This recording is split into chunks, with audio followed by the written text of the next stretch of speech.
Ekologickejšie a hlavne efektívnejšie. Cestovanie vlakom na Záhorí či na juhu Slovenska bude modernejšie. Národný dopravca totiž plánuje nakúpiť batériové vlaky. Pomôcť by to mohlo najmä na tratiach, kde nie je elektrifikácia.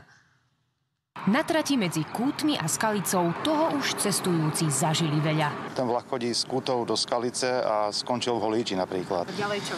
Ďalej som to riešil, už neviem ako. Myslím si, autom som si potom zohnal odvoz. Od ľudí sme sa dozvedeli aj to, že veľakrát cestou do práce sedeli zababušení v bundách, lebo vlak nekúril, alebo sa pokazil v strede cesty. Konkrétne tento prezývajú Delfín. Vyrobený je v roku 2003 a to vraj nie je najstarší stroj, ktorý tu jazdí. Aj toto sú zrejme dôvody, prečo sa železničná spoločnosť rozhodla vlaky v tomto regióne vymeniť. Bol by som rád, ak ich nahradia nové vlaky, bezporuchové. Takzvané nabíjacie vlaky by mohli vyriešiť aj problém s časťami tratí, ktoré nie sú elektrifikované, ako je napríklad v tomto prípade úsek medzi Holíčom a Skalicou.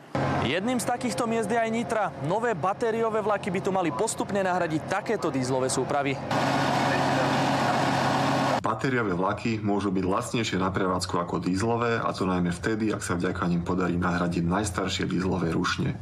Potenciál tejto úspory môže byť až 8 miliónov eur ročne. Batériový pohon zabezpečí menej hluku a najmä čistejšie prostredie.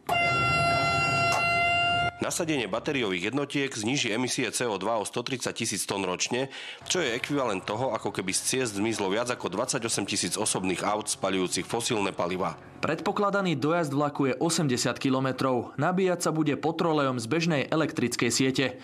Národný dopravca chce zakúpiť 16 takýchto súprav v celkovej hodnote 136 miliónov eur. Zatiaľ, čo u našich západných susedov už jazdia, na Slovensku si na ne musíme ešte počkať. Batériové vlaky by mohli začať jazdiť približne o 2 až 2,5 roka po podpise a nadobudnutia účinnosti kúpnej zmluvy. Soňa Cipínová a Juraj Fazekáš, televízia Markíza.